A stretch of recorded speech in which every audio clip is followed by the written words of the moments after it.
Hello friends, welcome to ಈ tasty. ಇವತ್ತು ನಾನು ಶೇರ್ ಮಾಡೋ ರೆಸಿಪಿ ಮಾವಿನಕಾಯಿ ಉಪ್ಪಿನಕಾಯಿ ರೆಸಿಪಿ. ಉಪ್ಪಿನಕಾಯಿ ಹೆಂಗೆ ಮಾಡೋದಂತ. ಇದು ಮಾವಿನಕಾಯಿ ಉಪ್ಪಿನಕಾಯಿ ತುಂಬ ಥರ ಉಪ್ಪಿನಕಾಯಿ ಮಾಡ್ಬೋದು. ಇದು ನಮ್ಮಮ್ಮ ಮಾಡೋ ಉಪ್ಪಿನಕಾಯಿ ರೆಸಿಪಿ. ನಮ್ಮಮ್ಮ ಹಿಂಗೆ ಮಾಡೋದು. ಆದರೆ ಅವಾಗೆಲ್ಲ ಕುಟ್ಟಿ ಮಾಡೋರು, ಒಣಕೆ ತಗೊಂಡು ಅದರಲ್ಲಿ ಕುಟ್ಟೋರು ರುಬ್ಬೋ ಕಲ್ಲಲ್ಲಿ. ಈಗ ಒಣಕೆನೂ ಇಲ್ಲ, ಕಲ್ಲೂ ಇಲ್ಲ, ಅದರಿಂದ ಮಿಕ್ಸಿಯಲ್ಲೇ ಎಲ್ಲ ಪೌಡ್ರ್ ಮಾಡಿದ್ದೀನಿ. ಇದನ್ನು ಹೆಂಗೆ ಮಾಡೋದಂತ ನೋಡ್ಕೊಳ್ಳೋಣ ಬನ್ನಿ ಫ್ರೆಂಡ್ಸ್, ವೀಡಿಯೋಗೆ ಹೋಗೋಣ. ಅದಕ್ಕೂ ಮುಂಚೆ ನನ್ನ ವೀಡಿಯೋ ಫಸ್ಟ್ ಟೈಮ್ ನೋಡೋದಾದರೆ ಸಬ್ಸ್ಕ್ರೈಬ್ ಮಾಡ್ಕೊಂಡು ನೋಡಿ, ಪಕ್ಕದಲ್ಲಿರೋ ಬೆಲ್ಲೈಕನ್ನ ಪ್ರೆಸ್ ಮಾಡಿ. ನಾನು ಹಾಕೋ ವೀಡಿಯೋ ನಿಮ್ಗೆ ತಕ್ಷಣ ಬರುತ್ತೆ ಫ್ರೆಂಡ್ಸ್. ಬನ್ನಿ ಫ್ರೆಂಡ್ಸ್, ಉಪ್ಪಿನಕಾಯಿ ಹೆಂಗೆ ಮಾಡೋದಂತ ನೋಡ್ಕೊಳ್ಳೋಣ. ಮತ್ತು ಇನ್ನೊಂದು ಏನಂದರೆ, ಇದಕ್ಕೆ ಬೇಗ ಕೆಟ್ಟೋಗದೆ ಹೆಂಗೆ ಮಾಡೋದಂತ ನೋಡ್ಕೋಬೇಕು. ನಾನು ಮಾವಿನಕಾಯಿನೆಲ್ಲ ಕ್ಲೀನಾಗಿ ತೊಳೆದು ಕಟ್ ಮಾಡಿದ್ದೀನಿ. ನನಗೆ ಯಾವ ಸೈಜ್ ಬೇಕೋ ಆ ಸೈಜು ಅದಕ್ಕೆ ತಕ್ಕಂಗೆ ಕಟ್ ಮಾಡ್ಕೊಂಡಿದ್ದೀನಿ. ನೋಡಿ, ನೀರು ಮಾತ್ರ ಇರಬಾರ್ದು. ಕ್ಲೀನಾಗಿ ಡ್ರೈ ಆದಮೇಲೆ ಎಲ್ಲ ಕ್ಲೀನಾಗಿ ಇದು ಮಾಡಿದ್ದೀನಿ. ಈಗ ಎಲ್ಲ ಕ್ಲೀನಾಗಿ ಡ್ರೈ ಆಗಿದೆ. ಈಗ ಮಡಿಕೆಗೆ ಹಾಕ್ತಾಯಿದ್ದೀನಿ. ನಾನು ಜಾಡಿ ಇಲ್ಲ, ಅದರಿಂದ ಮಡಿಕೆ ಜಾಡಿಗೆ ಹೊಡೆದೋಯ್ತು, ಮಡಿಕೆಲಿ ಮಾಡ್ತಾಯಿದ್ದೀನಿ. ಪ್ಲಾಸ್ಟಿಕಲ್ಲಿ ಜಾಸ್ತಿ ಮಾಡೋಕ್ಕೆ ಹೋಗಲ್ಲ, ಆದಷ್ಟು ಪ್ಲಾಸ್ಟಿಕ್ ಅವಾಯ್ಡ್ ಮಾಡ್ತೀನಿ.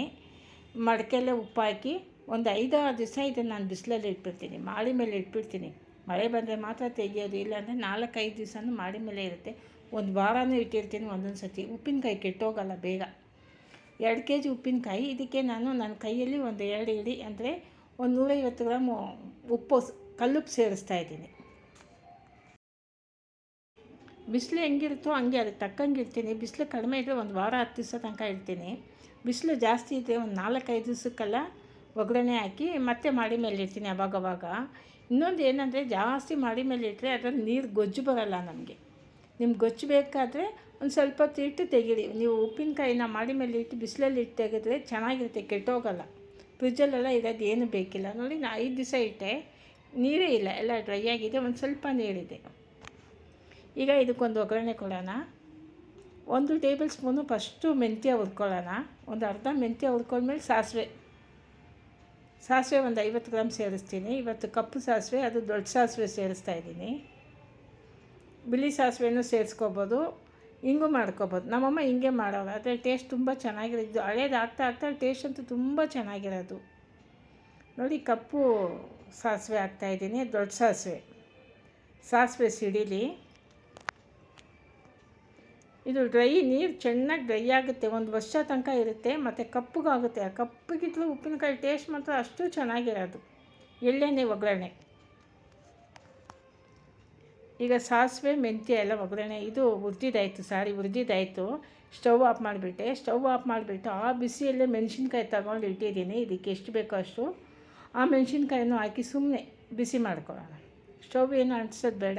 ಒಂದು 4 ಬೆಳಿಗ್ಗೆ ಮೆಣಸಿನ್ಕಾಯಿ, 4 ಗುಂಟೂರು ಮೆಣಸಿನ್ಕಾಯಿ, ಒಂದು 25 ಮಣ್ಕಟ್ಟಿರೋ ಮೆಣಸಿನ್ಕಾಯಿ. ಖಾರಕ್ಕೆ ಮಣ್ಕಟ್ಟಿರೋ ಮೆಣಸಿನ್ಕಾಯಿ ಮತ್ತು ಗುಂಟೂರು ಮೆಣಸಿನ್ಕಾಯಿ. ಒಂದು ಸ್ವಲ್ಪ ಕಲರ್ ಬರಲಿ ಅಂತ ಬೇಡಿಗೆ ಮೆಣಸಿನ್ಕಾಯಿ. ಕ್ವಾಂಟಿಟಿ ಈ ನಡುವೆ ಕಡಿಮೆ ಇದೆ, ಮತ್ತೆ ಹಾಕಬೇಕು. ಈಗ ಫಸ್ಟು ಒಂದು ಸ್ವಲ್ಪನೇ ಹಾಕ್ತಾಯಿದ್ದೀನಿ.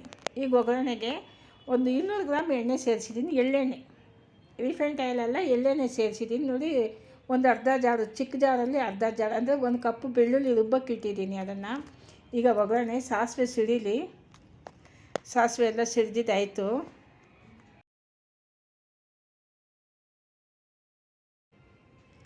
ಸ್ಟವ್ ಆಫ್ ಮಾಡಿಬಿಟ್ಟು ಇದಕ್ಕೆ ಅರಿಶಿನ ಪುಡಿ ಮತ್ತು ಇಂಗು ಸ್ಟವ್ ಆಫ್ ಮಾಡಿಬಿಟ್ಟು ಸೇರಿಸಿ. ಬಿಸಿಯಲ್ಲೇ ಸೇರಿಸಿದ್ರೆ ಕಪ್ಪಗಾಗುತ್ತೆ. ಇಂಗು ನಿಮ್ಗೆ ಎಷ್ಟು ಇಂಗು ಬೇಕೋ ಅದಕ್ಕೆ ತಕ್ಕಷ್ಟು ಸೇರಿಸ್ಕೊಳ್ಳಿ, ಯಾಕಂದರೆ ಇಂಗು ಜಾಸ್ತಿ ಹಾಕಿದ್ರೆ ಉಪ್ಪಿನಕಾಯಿ ಟೇಸ್ಟ್ ಚೆನ್ನಾಗಿರುತ್ತೆ. ಈಗ ಹುರಿದಿರೋ ಸಾಸಿವೆ ಮೆಂತ್ಯ ಎಲ್ಲ ಪೌಡ್ರ್ ಮಾಡ್ಕೊಳ್ಳೋಣ. ನೋಡಿ, ಪೌಡ್ರ್ ಆಗೋಯ್ತು.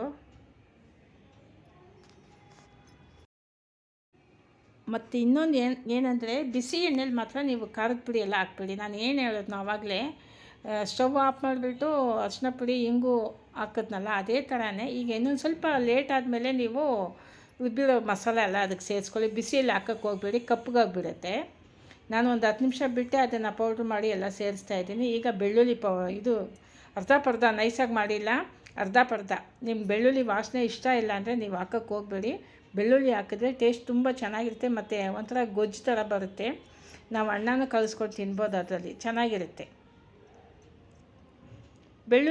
ಬರೀ ಬೆಳ್ಳುಳ್ಳಿನೇ ನೀವು ಮಾವಿನಕಾಯಿ ಜೊತೆಗೂ ನಾನು ಹಾಕ್ಕೋಬೋದು. ಸಿಪ್ಪೆ ಸುಲಿದಿರೋ ಬೆಳ್ಳುಳ್ಳಿನ ಚೆನ್ನಾಗಿರುತ್ತೆ ಉಪ್ಪಿನಕಾಯಿ. ನಾನು ಸೇರಿಸೋದೆ ಇವತ್ತು ಬೆಳ್ಳುಳ್ಳಿ ನೈಸಾಗಿ ಸೇರಿಸಿಲ್ಲ, ಅರ್ಧ ರುಬ್ಬಿದ್ದೀನಿ. ನೈಸಾಗಿ ರುಬ್ಬೋದು ಒಂದು ಸತಿ ಸೇರಿಸ್ತೀನಿ, ಇವತ್ತು ತರ್ತರಿಯಾಗಿ ರುಬ್ಬಿದ್ದೀನಿ.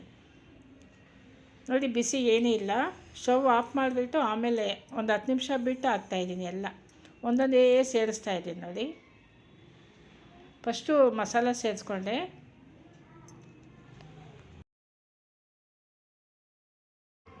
ಎಲ್ಲ ತಣ್ಣಗಾಗಿದೆ. ಮಾವಿನಕಾಯಿ ಅದ್ರ ಜೊತೆಗೆ ಸೇರಿಸೋಣ. ಆದರೆ ಪಾತ್ರೆ ಚಿಕ್ಕದಾಗಿದೆ. ಈಗ ಮತ್ತೆ ಮಡಿಕೆಗೆ ಸೇರಿಸ್ಕೊಳ್ತೀನಿ. ಎಲ್ಲ ಸೇರಿಸಿ ಮಿಕ್ಸ್ ಮಾಡೋಣ.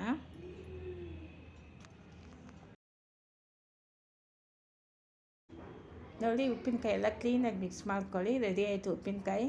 ನಾನಿವತ್ತು ಸ್ವಲ್ಪನೇ ಉಪ್ಪಿನಕಾಯಿ ಮಾಡಿರೋದು. ಈಗ ಮತ್ತೆ ಇನ್ನೊಂದು ಸತಿ ಮಾಡಬೇಕು. ಆದರೆ ಇದೇ ನೀವು 1 ವರ್ಷ ತನಕ ಈ ರೀತಿಯಲ್ಲಿ ಮಾಡಿದ್ರೆ 1 ವರ್ಷ ತನಕ ಇಟ್ಕೋಬೋದು. ಟೇಸ್ಟು ಅಷ್ಟು ಚೆನ್ನಾಗಿರುತ್ತೆ. ಕಪ್ಪಗಾಗುತ್ತೆ. ಹಳೇದು ಆಗ್ತಾ ಟೇಸ್ಟ್ ತುಂಬ ಚೆನ್ನಾಗಿರುತ್ತೆ. ಸಾಫ್ಟಾಗೂ ಇರುತ್ತೆ. ನೋಡಿ ಎಷ್ಟು ಚೆನ್ನಾಗಿದೆ ಅನಿಸುತ್ತೆ. ಕಲರ್ ನಿಮಗೆ ಗೊತ್ತಾಗುತ್ತೆ ನೋಡಿ. ತುಂಬ ಚೆನ್ನಾಗಿರುತ್ತೆ. ಬೆಳಗ್ಗೆ ಮೆಣಸಿನ್ಕಾಯಿ 4 ಸೇರಿಸಿದ್ದೀನಿ ನಾನು. ಇನ್ನು ಫುಲ್ ಅದನ್ನೇ ಸೇರಿಸಿದ್ರೆ ಕಲರ್ ತುಂಬ ಚೆನ್ನಾಗಿರುತ್ತೆ ಮತ್ತು ಖಾರ ಕಡಿಮೆ. ಅದಕ್ಕೆ ಗುಂಟೂರು ಮೆಣಸಿನ್ಕಾಯಿ ಮನ್ಕಟ್ಟಿರೋ ಮೆಣಸಿನ್ಕಾಯಿ ಸೇರಿಸಿದ್ದೀನಿ. ಇದನ್ನು ಮತ್ತೆ ನಾನು ಪದೇ ಅವಾಗವಾಗ ಬಿಸಿಲಲ್ಲಿ ಇಟ್ಟು ತೆಗಿತೀನಿ.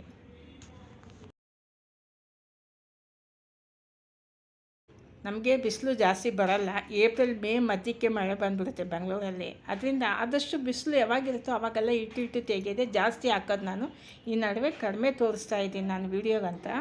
ನೋಡಿ ತುಂಬ ಚೆನ್ನಾಗಿ ರೆಡಿಯಾಗಿದೆ ಉಪ್ಪಿನಕಾಯಿ. ಫ್ರೆಂಡ್ಸ್, ನಿಮಗೆ ಈ ವಿಡಿಯೋ ಇಷ್ಟ ಆದರೆ ಶೇರ್ ಮಾಡಿ, ಲೈಕ್ ಮಾಡಿ, ಸಬ್ಸ್ಕ್ರೈಬ್ ಮಾಡಿ. ಮುಂದಿನ ವೀಡಿಯೋದಲ್ಲಿ ನೋಡೋಣ. ನಾನು ಇನ್ನೂ ಒಳ್ಳೊಳ್ಳೆ ವೀಡಿಯೋ ಕೊಡ್ತಾ ಇರ್ತೀನಿ ಫ್ರೆಂಡ್ಸ್. ಸಬ್ಸ್ಕ್ರೈಬ್ ಮಾಡ್ಕೊಂಡು ನೋಡಿ.